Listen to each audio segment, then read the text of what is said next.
சொல்லுங்க பார்க்கலாம். இந்த 9வது மாதத்துக்கான வாக்கு தத்துவம், உயர்ந்த அடைக்கலத்தில் உங்களை வைப்பேன். எடுத்து வாசிக்கலாமா?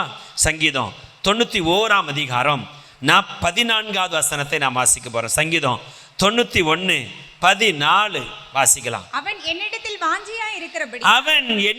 வாஞ்சையா இருக்கிறபடியினால் அவனை விடுவிப்பேன். அவன் என் நாமத்தை அவன் அறிந்திருக்கிறபடியினால் அவனை உயர்ந்த அடைக்கலத்திலே வைப்பேன். அவனை அடைக்கலத்தில் வைப்பேன்னு சொல்லல. எப்படி சொன்னாரு? உயர்ந்த அடைக்கலத்தில் வைப்பேன். ஆண்டவரை நாம் அறிந்து கொள்ள பரலோகத்தின் கர்த்தர் நம்மை உயர்ந்த அடைக்கலத்துக்குள் கொண்டு போவார்.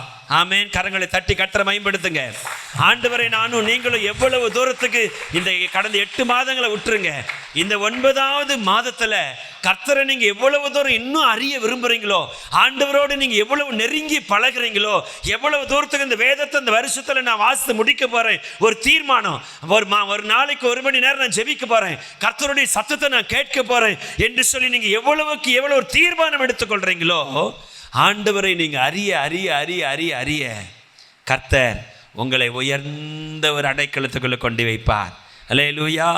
உயர்ந்த அடைக்கலத்தில் என்னென்னலாம் இருக்குது, என்னென்ன ஆசீர்வாதங்கள்லாம் இருக்குது என்று சொல்லி நான் உங்களுக்கு இந்த நாளிலிருந்து நான் சொல்ல போகிறேன். ஒரு சீக்கிரமாக ஒரு 1/2 மணி நேரத்துக்குள்ளே சில வார்த்தைகளை உங்களுக்கு நான் பகிர்ந்து கொண்டு அடுத்த பகுதிக்குள்ளாய் போக போகிறேன். கர்த்தருக்காக நீங்கள் நிற்கும்போது ஆண்டவர் ஒரு நாள் உங்களை கைவிடுகிற தேவன் அல்ல. ஆமென் சொல்லுங்க. ஆண்டவரை நீங்கள் நேசிக்கும் பொழுது கர்த்தர் உங்களை அதிகமாய் நேசிக்கிறவராக இருக்கிறார். அல்லேலூயா. ஆமாம், நிறைய பேருடைய வாழ்க்கையில் நான் பார்க்குறேன், தேவனை யாரெல்லாம் நேசிக்கிறாங்களோ அவங்களையெல்லாம் கர்த்தர் நேசிக்கிறது அவருடைய கிரியைகளில், அவருடைய செயல்களில் கர்த்தர் வெளிப்படுத்துகிறார். நிறைய பேருடைய வாழ்க்கையில் நான் பார்க்குறேன், கர்த்தரை நம்ம நேசிக்கும் போது, ஆண்டவருக்காக நம்ம நிற்கும் போது உங்கள் வாழ்க்கையில் நீங்கள் நினைத்து பார்த்திராத அளவுக்கு கர்த்தர் அற்புதங்களை செய்வார். அல்லேலூயா. ஆமாம், நிறைய பேருடைய வாழ்க்கையில் அவன் என்னை அறிந்திருக்கிறபடினால அவனை உயர்ந்த அடைக்கலத்தில் என்ன பண்ணுவேன்? வைப்பேன். ஆண்டவரை நீங்கள் அறிய அறிய அறிய அறிய அறிய கர்த்தர் உங்களை உயர்ந்த இடத்துக்கு கொண்டு போயிட்டே இருப்பார். அல்லேலூயா சொல்லுங்க. அப்போ கர்த்தருக்கு நம்ம ஆதரவாக இருக்கும்போது ஆண்டவர் நமக்கு எப்போதும் ஆதரவு காட்டுகிறவர். ஏசாயாவில் வாசிக்கிறோம், தாய் தன் பாலகனை மறப்பாளோ இல்லை, வேதம் சொல்லுது ஏசாயாவில் 59, ஏசாயா 49:15, ஸ்திரீயானவள் தன் கற்பத்தின் பிள்ளைக்கு இறங்காமல் தன் பாலகனை மறப்பாளோ, அவர்கள் மறந்தாலும் நான் உன்னை மறப்பதில்லை. கர்த்தர் இன்னைக்கு உங்களுக்கு சொல்றாரு, உன்னை பெத்தவங்க கூட உன்னை மறப்பாங்க, நான் உன்னை மறக்க மாட்டேன். ஆமென் சொல்லுங்க. நம்ம அதிகமாக நம்புறது யார் தெரியுமா? பெத்தவங்களை நம்புவோம். நான் இன்னைக்கு உங்களுக்கு சொல்கிறேன், பெத்தவங்களை இல்லை, கர்த்தரை நம்புங்க, படைத்தவரை நம்புங்க. அவர் ஒரு நாள் உங்களை மறக்க மாட்டார். அல்லேலூயா. அவங்க கூட நம்மளை மறந்து விட முடியும்.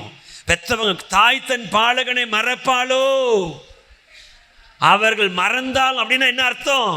அவ கூட மறந்துடுவா. 10 மாசம் சுமந்து பெத்த தாய் கூட மறந்துடுவா. ஆனா கர்த்தர் மறக்க மாட்டார். ஆண்டவருக்காக நீ ஒரு சின்ன ஒரு துரும்பு இப்படி எடுத்து இப்படி போட்டிங்கன்னா கூட கர்த்தர் என்ன பண்ணுவார்? அதை மனதில் வச்சிருப்பார். அல்லேலூயா. தேவனுக்கு நீங்கள் செய்கிற எதற்கும் வேதம் அப்படி தான் சொல்லுது. எபிரேயர் 6:11 இல்லை, அப்படி 6:10, எபிரேயர் 6:10 அப்படிதான் சொல்லுது. ஏனென்றால் என்னது? ஏனென்றால் உங்கள் கிரியையையும் நீங்கள் பரிசுத்தவான்களுக்கு ஊழியம் செய்ததினாலும். என்ன முதல்ல என்ன சொல்றாரு? உங்கள் கிரியை, உங்க செயல்கள். நல்லா கவனிங்க, இருக்கிறீங்களா? வசந்த நல்லா கவனிங்க. அந்த வசனம் என்ன சொல்லுது? ஏனென்றால் உங்கள் கிரியையையும் நீங்கள் பரிசுத்தவான்களுக்கு ஊழியம் செய்ததினாலும் செய்து வருகிறதினாலும் தமது நாமத்திற்காக காண்பிக்கும் அன்புள்ள பிரயாசத்தையும் மறந்து விடுகிறதற்கு தேவன் அநீதி உள்ளவர் இல்லவே இல்லை. கரங்களை தட்டி கர்த்தரை மகிமைப்படுத்துங்க. ஆண்டவருக்காக நீங்க செய்கிற ஒவ்வொரு கிரியைகளுக்கும் அவர் கணக்கு வைத்திருக்கிறவர். அல்லேலூயா. அதில் 3 காரியம் சொல்லப்படுது அந்த வசனத்தில். ஏனெனில் முதலாவது உங்களுடைய கிரியைகளை அவர் பார்க்கிறார். உங்களுடைய கிரியை, நீங்க கர்த்தருக்காக என்ன செய்யறீங்க, ஆண்டவருக்காக எப்படி செயல்படுறீங்க, உங்க செயல்கள். முதலாவது கர்த்தர் பார்ப்பது உங்க செயல்கள். the first one. the second one, பரிசுத்தவான்களுக்கு ஊழியம் செய்யறது. நாம செய்யறோமா? அன்னைக்கு பரிசுத்தவான்களுக்கு ஊழியம் செய்யறோமா? பரிசுத்தவான்களுக்கு ஊழியம் செய்யறது பாக்கியமா கருதணும். ஆமென் சொல்லுங்க. அல்லேலூயா. பரிசுத்தவான்களுக்கு ஊழியம் செய்யறதுல பெரிய பாக்கியம் இருக்குது. நான் சொல்லல, பைபிள் சொல்லுதுங்க. பைபிள் சொல்லுது. பரிசுத்தவான்கள், கர்த்தரால் அபிஷேகம் பண்ணப்பட்டவர்கள், தேவனால் தெரிந்து கொள்ளப்பட்டவர்களை நம்ம என்ன பண்ணணும்? நேசிக்கணும். அவங்களுக்கு நம்ம ஊழியங்களை செய்யணும். அது ரொம்ப பிளெஸிங். சில வயசான ஊழியக்காரங்க இருப்பாங்க. நான் பார்க்கும்போது அவங்கள பார்த்து அவங்க கரத்தில் என்னால் முடிஞ்ச ஒரு காணிக்கை கொடுத்துட்டு வருவேன். கர்த்தருடைய ஊழியக்காரங்க, அவங்க தேவனால் தெரிந்து கொள்ளப்பட்டவங்க. பரிசுத்த முதல்ல உங்க கிரியைகளை கர்த்தர் பார்க்கிறாரு. ரெண்டாவது ஃபர்ஸ்ட் என்னது? நான் செய்யற கிரியை, செயல்கள். சபைக்கு வந்தா நீங்க எப்படி நடந்துக்கிறீங்க, நீங்க இருக்கிற இடத்துல எப்படி நடந்துக்கிறீங்க, உங்களுடைய செயல்பாடுகள் எப்படி இருக்குது, உங்க நடக்க எப்படி இருக்குது. கர்த்தர் நம்மை கண்காணித்து கொண்டிருக்கிறார். பரலோக கேமரா நம்மை படம் பிடித்து கொண்டிருக்கிறது. ஹலோ, இருக்கிறீங்களா? பரலோக கேமரா நம்மளை என்ன பண்ணுது?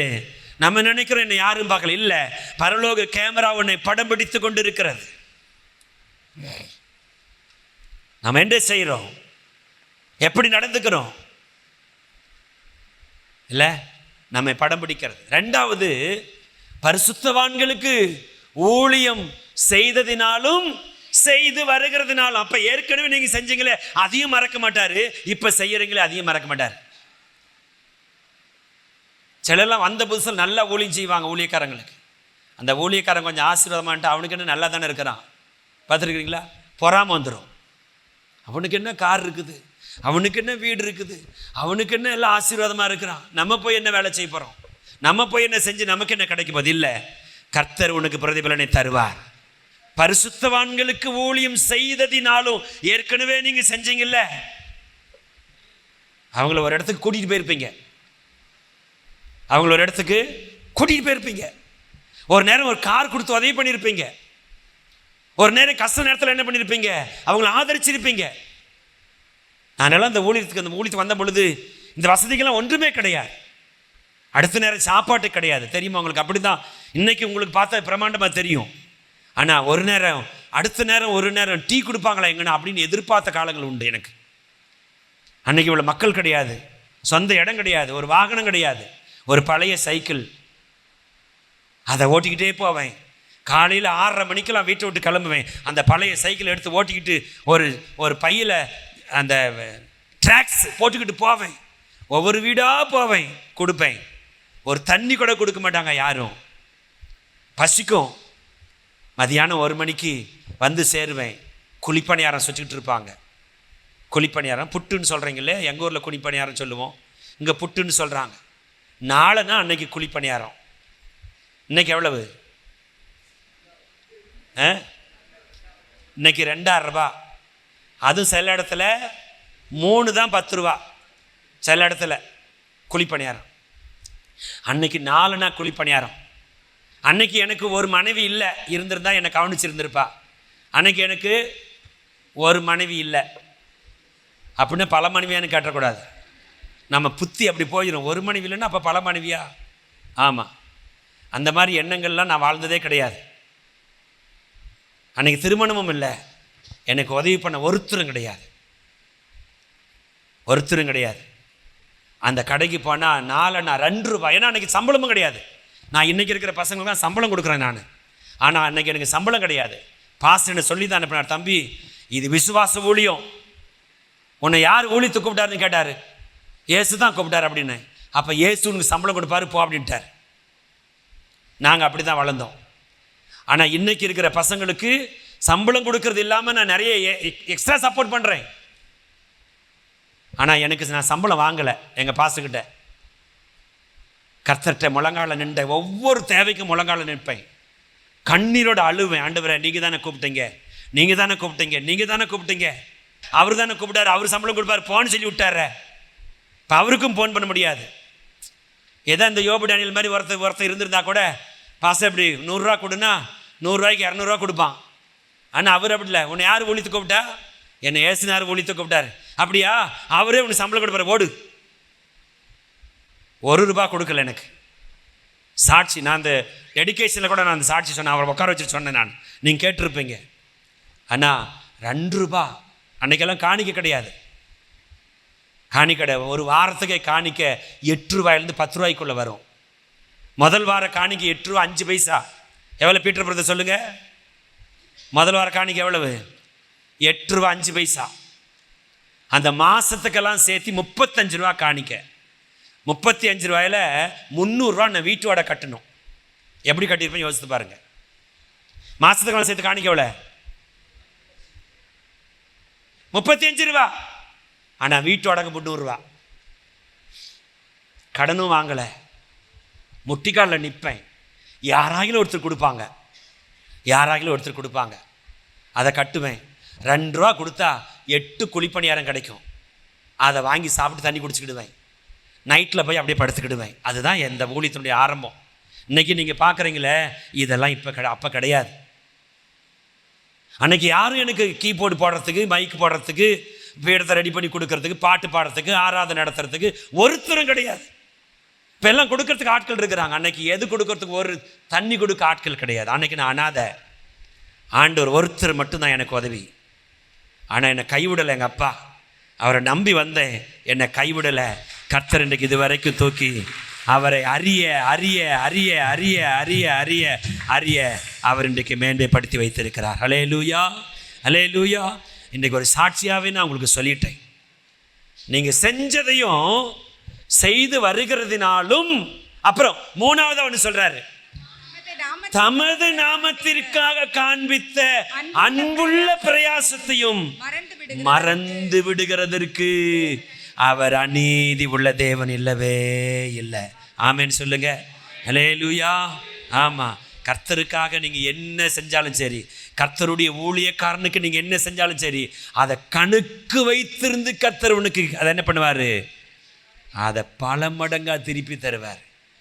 அவன் என் நாமத்தை அறிந்திருக்கிறபடியினால் அவனை உயர்ந்த அடைக்கலத்தில் வைப்பேன். அல்லேலூயா. ஆண்டவரை மட்டும் மறந்துடாதீங்க. யாரை மறந்தாலும் பரவாயில்ல, எதை மறந்தாலும் பரவாயில்ல. ஏசப்பாவை வாழ்க்கையில் மறந்துட்டா எல்லாத்தையுமே அவர் மறந்துடுவார். உங்கள் வாழ்க்கை எந்த நேரத்தில் அவர் நினைத்து கொள்ளுங்க, கர்த்தர் பெரிய காரியங்களை செய்வார். ஆமென் சொல்லுங்க. ஆக இந்த மாதத்துக்கான வாக்கு தத்துவம், உயர்ந்த அடைக்கலத்தில் கர்த்தர் உங்களை வைப்பார். இதை யாரெல்லாம் நீங்கள் ரிசீவ் பண்ணி கொள்ளுவீங்களோ இந்த வாக்கு தத்தத்தை கர்த்தர் நிறைவேற்றுவார். ஆண்டவருடைய வார்த்தையின்படியே நீங்கள் ஆசீர்வதிங்கன்னு சொல்லி யார் யாரால் ரிசீவ் பண்ணி கொள்ள முடியும், யார் யாரால் ரிசீவ் பண்ண கொள்ள முடியும்? உயர்ந்த அடைக்கலம். இந்த 9வது மாதத்தில் கர்த்தரை நீங்கள் அறிய அறிய அறிய அறிய அறிய உயர்ந்த அடைக்கலத்தில் கர்த்தர் உங்களை வைப்பார். அல்லேலே சொல்லுங்க. எழுப்பி நிற்கலாமா? இந்த செய்தியின் தொடர்ச்சியான அந்த மாதம் முழுவதும் பேசுவேன். நிறைய காரியங்களை கர்த்தர் இன்னைக்கு காலையில் கூட 4 மணிக்கு எழும்பினேன். சில வேதத்தை திருப்பினேன், சில பகுதிகளை கர்த்தர் பேசினார். ஆண்டவருடைய சமூகத்தில் ஒரு பாடலை அப்படியே நம்ம பாடிக்கொண்டிருக்கும் பொழுது, அபிஷேக நாதரை ரெக்கார்டில் போடுறோம், நமக்கு தெரிஞ்ச பாடல்.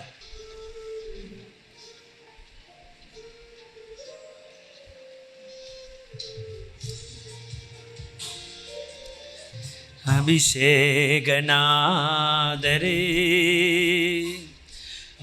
அபிஷேக தைலத்தா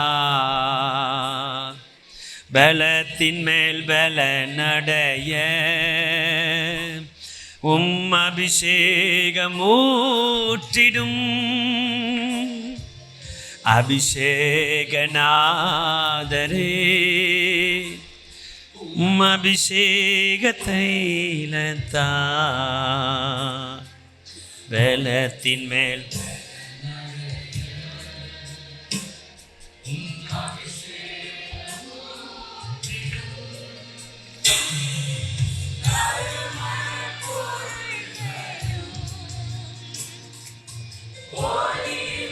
என்னையும் அபிஷேக தைலமா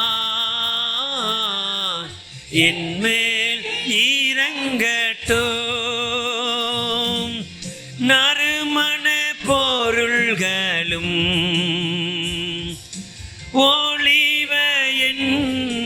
எண்ணெயும் அபிஷேக தைலமா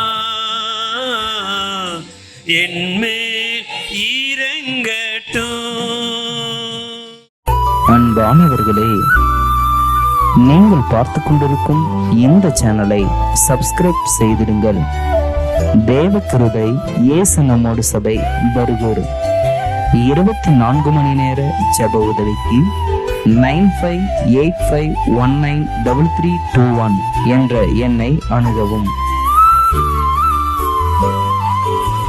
தேவன் உங்களை ஆசீர்வதிப்பாராக.